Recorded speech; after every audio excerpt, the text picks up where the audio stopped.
Aga Khan university examination board کی جانب سے HSSC پارٹ 2 2014 کے سمعی مہارتوں کے امتحان میں ہم آپ کو خوش آمدید کہتے ہیں۔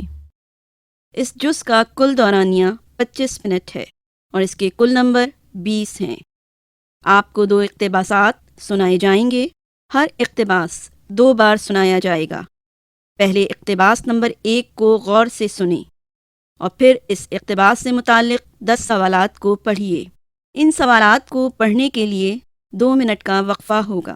اس کے بعد آپ اقتباس نمبر 1 دوبارہ سنیں گے اور اپنے جوابات جوابی ورق پر موجود 4 دائروں میں سے ایک صحیح دائرے کو پر کر کے دیں گے۔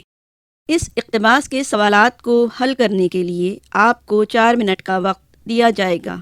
اس کے فوراً بعد آپ اقتباس نمبر 2 سنیں گے اور اس کے بعد اقتباس نمبر 2 سے متعلق سوالات کو پڑھنے کے لیے 2 منٹ کا وقفہ دیا جائے گا۔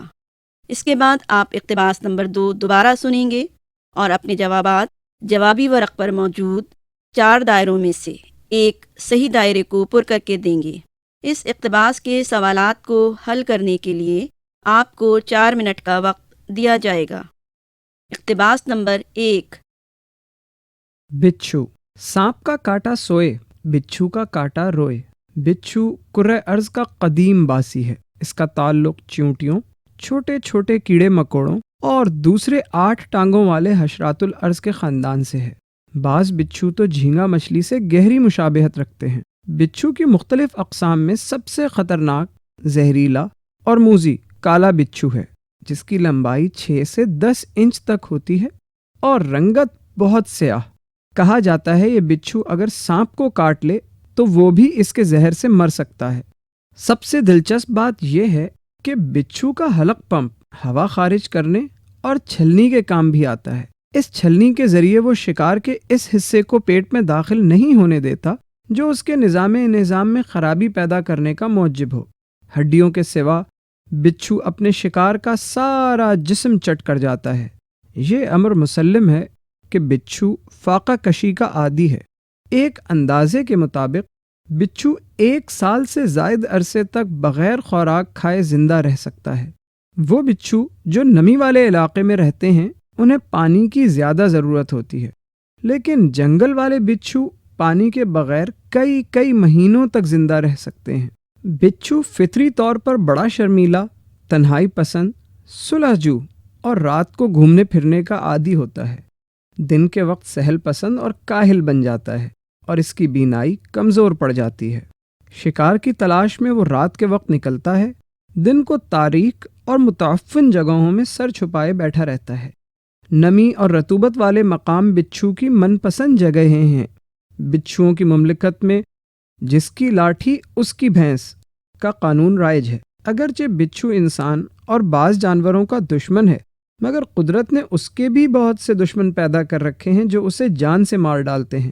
میکسیکو کے گرم جنگلات اور وسطی امریکہ میں شکری چیونٹیوں کی فوج ان پر پل پڑتی ہے اور آن کی آن میں بچھو تتر بتر ہو جاتے ہیں۔ افریقہ کے بندر ان کی دم کو علیحدہ کر کے بقیہ جسم مزے لے کر ہڑپ کر جاتے ہیں۔ افریقہ میں ایک چھپکلی کی پیٹ سے بچھو کے جسم کے کچھ حصے ملے تھے۔ الجیریا میں کچھ لوگ زندہ بچھو بڑی رغبت سے کھاتے ہیں۔ ایریزونا میں مرغی کے چوزے بھی اپنی چونچوں سے بچھو کو مار ڈالتے ہیں۔ سیاہ چونٹی اس کی سب سے بڑی دشمن ہے۔ اگرچہ بچھو کبھی اس کے قابو میں نہیں آتا، مگر بھولے سے اگر وہ اس کے ہتھے چڑھ جائے تو پھر اس کا بچ نکلنا مشکل ہوتا ہے۔ کہا جاتا ہے کہ جس شخص کو بچھو بار بار کاٹے اس پر بچھو کا زہر اثر نہیں کرتا۔ ایک شخص پر ایک سائنسدان نے اس قسم کا تجربہ کیا۔ اس نے اس شخص کو بچھو سے بار بار ڈسوایا، یہاں تک کہ ایسا مرحلہ آیا کہ اس کے لیے زہر بالکل بے اثر ہو گیا۔ بچھو کے کھانے کی رفتار چیونٹیوں کی طرح بہت سست ہوتی ہے۔ وہ چھوٹے سے کیڑے کو کھانے کے لیے 1 گھنٹے سے زیادہ وقت لیتا ہے۔ اب سوال نمبر 1 تا 10 جو صفحہ نمبر 2 اور 3 پر ہیں، پڑھنے کے لیے آپ کو 2 منٹ دیے جاتے ہیں۔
اقتباس نمبر 1 دوبارہ سنیں۔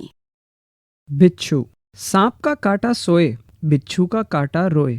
بچھو کرۂ ارض کا قدیم باسی ہے، اس کا تعلق چیونٹیوں، چھوٹے چھوٹے کیڑے مکوڑوں اور دوسرے 8 ٹانگوں والے حشرات الارض کے خاندان سے ہے۔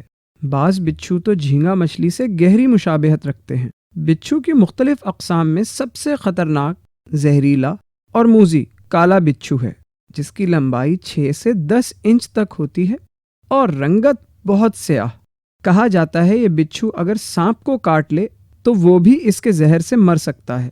سب سے دلچسپ بات یہ ہے کہ بچھو کا حلق پمپ ہوا خارج کرنے اور چھلنی کے کام بھی آتا ہے۔ اس چھلنی کے ذریعے وہ شکار کے اس حصے کو پیٹ میں داخل نہیں ہونے دیتا جو اس کے نظام میں خرابی پیدا کرنے کا موجب ہو۔ ہڈیوں کے سوا بچھو اپنے شکار کا سارا جسم چٹ کر جاتا ہے۔ یہ امر مسلم ہے کہ بچھو فاقہ کشی کا عادی ہے۔ ایک اندازے کے مطابق بچھو 1 سال سے زائد عرصے تک بغیر خوراک کھائے زندہ رہ سکتا ہے۔ وہ بچھو جو نمی والے علاقے میں رہتے ہیں انہیں پانی کی زیادہ ضرورت ہوتی ہے، لیکن جنگل والے بچھو پانی کے بغیر کئی مہینوں تک زندہ رہ سکتے ہیں۔ بچھو فطری طور پر بڑا شرمیلا، تنہائی پسند، صلح جو اور رات کو گھومنے پھرنے کا عادی ہوتا ہے۔ دن کے وقت سہل پسند اور کاہل بن جاتا ہے اور اس کی بینائی کمزور پڑ جاتی ہے۔ شکار کی تلاش میں وہ رات کے وقت نکلتا ہے، دن کو تاریک اور متعفن جگہوں میں سر چھپائے بیٹھا رہتا ہے۔ نمی اور رطوبت والے مقام بچھو کی من پسند جگہیں ہیں۔ بچھوؤں کی مملکت میں جس کی لاٹھی اس کی بھینس کا قانون رائج ہے۔ اگرچہ بچھو انسان اور بعض جانوروں کا دشمن ہے، مگر قدرت نے اس کے بھی بہت سے دشمن پیدا کر رکھے ہیں جو اسے جان سے مار ڈالتے ہیں۔ میکسیکو کے گرم جنگلات اور وسطی امریکہ میں شکری چیونٹیوں کی فوج ان پر پل پڑتی ہے اور آن کی آن میں بچھو تتر بتر ہو جاتے ہیں۔ افریقہ کے بندر ان کی دم کو علیحدہ کر کے بقیہ جسم مزے لے لے کر ہڑپ کر جاتے ہیں۔ افریقہ میں ایک چھپکلی کی پیٹ سے بچھو کے جسم کے کچھ حصے ملے تھے۔ الجیریا میں کچھ لوگ زندہ بچھو بڑی رغبت سے کھاتے ہیں۔ ایریزونا میں مرغی کے چوزے بھی اپنی چونچوں سے بچھو کو مار ڈالتے ہیں۔ سیاہ چونٹی اس کی سب سے بڑی دشمن ہے۔ اگرچہ بچھو کبھی اس کے قابو میں نہیں آتا، مگر بھولے سے اگر وہ اس کے ہتھے چڑھ جائے تو پھر اس کا بچ نکلنا مشکل ہوتا ہے۔ کہا جاتا ہے کہ جس شخص کو بچھو بار بار کاٹے اس پر بچھو کا زہر اثر نہیں کرتا۔ ایک شخص پر ایک سائنسدان نے اس قسم کا تجربہ کیا۔ اس نے اس شخص کو بچھو سے بار بار ڈسوایا، یہاں تک کہ ایسا مرحلہ آیا کہ اس کے لیے زہر بالکل بے اثر ہو گیا۔ بچھو کے کھانے کی رفتار چیونٹیوں کی طرح بہت سست ہوتی ہے۔ وہ چھوٹے سے کیڑے کو کھانے کے لیے 1 گھنٹے سے زیادہ وقت لیتا ہے۔ اب آپ کو سوال حل کرنے کے لیے 4 منٹ کا وقت دیا جاتا ہے۔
اب آپ اقتباس نمبر 2 سنیں گے. یہ اقتباس بھی 2 مرتبہ سنایا جائے گا. اقتباس نمبر 2. کلونجی. کلونجی ایک خودرو پودا ہے جو تقریباً 35 سے 40 سینٹی میٹر تک ہوتا ہے. یہ ایک طرح کی گھاس سے مشابہت رکھتا ہے. اس کا پھول زردی مائل ہوتا ہے اور اس کے بیجوں کا رنگ سیاہ ہوتا ہے. ہمارے یہاں یہ اچار اور چٹنی میں استعمال ہوتا ہے. قدیم یونانی اور عرب حکماء نے اس کو رومیوں سے حاصل کیا کیونکہ رومی اس کے استعمال سے بخوبی واقف تھے. پھر یہ ساری دنیا میں کاشت ہونے لگا. کلونجی کے بیج معدے اور پیٹ کے امراض، یادداشت میں کمی، راشا، دماغی کمزوری اور فالج کے لیے استعمال کراتے رہے ہیں. کلونجی کو سرکے کے ساتھ ملا کر کھانے سے پیٹ کے کیڑے مر جاتے ہیں. اگر چھینکیں آ رہی ہوں تو کلونجی بھون کر باریک پیس کر روغن زیتون میں ملا کر اس کے 3-4 قطرے ناک میں ٹپکانے سے چھینکیں جاتی رہتی ہیں. دانتوں میں ٹھنڈا پانی لگنے کی شکایت ہو تو کلونجی کو سرکے میں ملا کر کلیاں کرنے سے فائدہ ہوتا ہے. چہرے کی رنگت میں نکھار پیدا کرنے کے لیے باریک پیس کر گھی میں ملا کر چہرے پر لیپ کرنے سے فائدہ ہوتا ہے. جلدی امراض میں کلونجی کا استعمال عام ہے. جلد پر زخم ہونے کی صورت میں کلونجی کو توے پر بھون کر روغن مہندی میں ملا کر لگانے سے نہ صرف زخم مندمل ہو جائیں گے بلکہ نشان بھی جاتے رہیں گے. پیٹ اور معدے کے امراض، پھیپھڑوں کی تکالیف اور خصوصاً دمے کے مرض میں کلونجی بہت فائدہ مند ثابت ہوئی ہے. کلونجی کا سفوف صبح نہار منہ اور رات کو سونے سے قبل شہد کے ساتھ استعمال کر لیا جائے تو بہت مفید ہے. جن لوگوں کو ہچکیاں آتی ہوں وہ کلونجی کا سفوف 3 گرام مکھن میں 1 چمچ میں ملا کر استعمال کریں تو فائدہ ہوتا ہے. کلونجی کا تیل بال خورے کی شکایت میں بہت فائدہ دیتا ہے. بال خورے میں بال اڑ جاتے ہیں اور دائرے کی صورت میں نشان بن جاتے ہیں. یہ تیل سر کے گنج کو دور کرنے اور بال اگانے میں بھی مفید ہے. مزید یہ کہ اس تیل کے استعمال سے بال جلد سفید نہیں ہوتے. کان کے ورم اور نسیان میں بھی یہ تیل مفید ہے. کیمیا دانوں نے کلونجی پر تحقیقات کے بعد بتایا ہے کہ اس میں ضروری روغن پائے جاتے ہیں. پاکستان کے ایک ممتاز سائنسدان نے جامعہ کراچی کے شعبۂ کیمیا میں کلونجی پر جو تحقیق کی، کلونجی سے جو اسکائٹس حاصل ہوئے ہیں کسی اور شے سے نہیں مل سکے. ذیابیطس کے مریض کلونجی کے 7 دانے روزانہ صبح نگل لیا کریں. ذیابیطس میں بھی اس کے اچھے نتائج سامنے آئے ہیں. ذیابیطس کے مریض کلونجی کے بیج 3 حصے اور کانسی کے بیج 1 حصہ ملا کر استعمال کریں تو اس کے مفید نتائج سامنے آتے ہیں. کلونجی میں ورموں کو تحلیل کرنے اور گلٹیوں کو گھلانے کی بھی صفت ہے. برس بڑا ہٹیلا مرض ہے. اگر برس کے مریض کلونجی اور بالون برابر برابر وزن لے کر توے پر بھون کر تھوڑا سا سرکہ ملا کر مرہم بنا کر مسلسل 3-4 ماہ برس کے نشانوں پر لگاتے رہیں تو برس جاتا رہے گا. تاہم کلونجی کے استعمال میں یہ امر پیش نظر رہے کہ یہ طویل عرصہ اور زیادہ مقدار میں استعمال نہ کی جائے. اب سوال نمبر 11 تا 20 جو صفحہ نمبر 4 اور 5 پر ہیں، پڑھنے کے لیے آپ کو 2 منٹ دیے جاتے ہیں.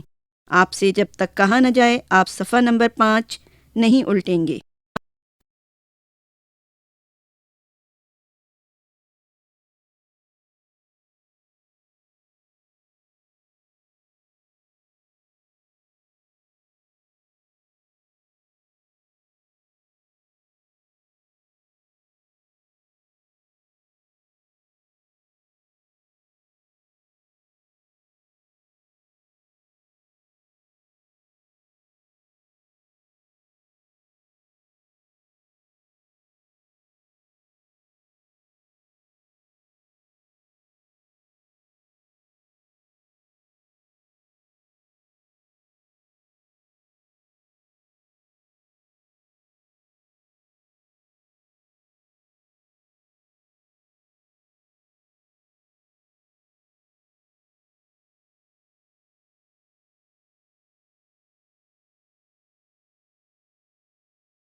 اقتباس نمبر 2 دوبارہ سنیں۔ کلونجی۔ کلونجی ایک خودرو پودا ہے جو تقریباً 35 سے 40 سینٹی میٹر تک ہوتا ہے۔ یہ ایک طرح کی گھاس سے مشابہت رکھتا ہے۔ اس کا پھول زردی مائل ہوتا ہے اور اس کے بیجوں کا رنگ سیاہ ہوتا ہے۔ ہمارے یہاں یہ اچار اور چٹنی میں استعمال ہوتا ہے۔ قدیم یونانی اور عرب حکماء نے اس کو رومیوں سے حاصل کیا کیونکہ رومی اس کے استعمال سے بخوبی واقف تھے۔ پھر یہ ساری دنیا میں کاشت ہونے لگا۔ کلونجی کے بیج معدے اور پیٹ کے امراض، یادداشت میں کمی، راشا، دماغی کمزوری اور فالج کے لیے استعمال کراتے رہے ہیں۔ کلونجی کو سرکے کے ساتھ ملا کر کھانے سے پیٹ کے کیڑے مر جاتے ہیں۔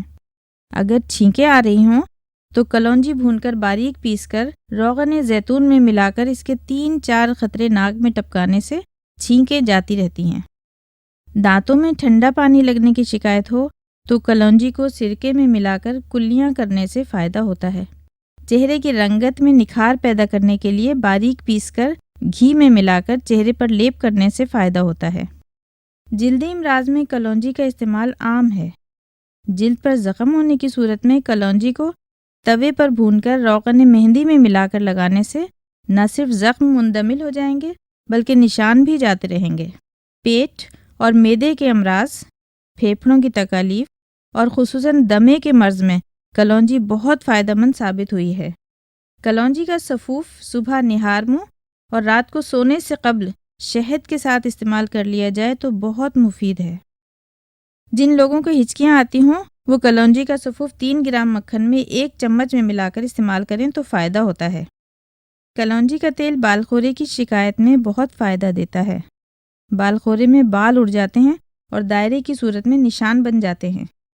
یہ تیل سر کے گنج کو دور کرنے اور بال اگانے میں بھی مفید ہے۔ مزید یہ کہ اس تیل کے استعمال سے بال جلد سفید نہیں ہوتے۔ کان کے ورم اور نسیان میں بھی یہ تیل مفید ہے۔ کیمیا دانوں نے کلونجی پر تحقیقات کے بعد بتایا ہے کہ اس میں ضروری روغن پائے جاتے ہیں۔ پاکستان کے ایک ممتاز سائنسدان نے جامعہ کراچی کے شعبہ کیمیا میں کلونجی پر جو تحقیق کی، کلونجی سے جو اسکائٹس حاصل ہوئے ہیں کسی اور شے سے نہیں مل سکے۔ ذیابیطس کے مریض کلونجی کے 7 دانے روزانہ صبح نگل لیا کریں۔ ذیابیطس میں بھی اس کے اچھے نتائج سامنے آئے ہیں۔ ذیابیطس کے مریض کلونجی کے بیج 3 حصے اور کانسی کے بیج 1 حصہ ملا کر استعمال کریں تو اس کے مفید نتائج سامنے آتے ہیں۔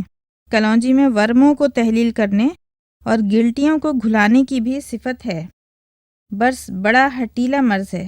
اگر برس کے مریض کلونجی اور بالون برابر وزن لے کر توے پر بھون کر تھوڑا سا سرکہ ملا کر مرہم بنا کر مسلسل 3-4 ماہ برس کے نشانوں پر لگاتے رہیں تو برس جاتا رہے گا۔ تاہم کلونجی کے استعمال میں یہ امر پیش نظر رہے کہ یہ طویل عرصہ اور زیادہ مقدار میں استعمال نہ کی جائے۔ اب آپ کو سوال حل کرنے کے لیے 4 منٹ کا وقت دیا جاتا ہے۔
آپ کا سمعی مہارتوں کے جوابات کا وقت ختم ہوا اور اب آپ دوسرے جز کے سوالات کے لیے صفحہ پلٹ سکتے ہیں۔ اس دوسرے جز کے لیے آپ کے پاس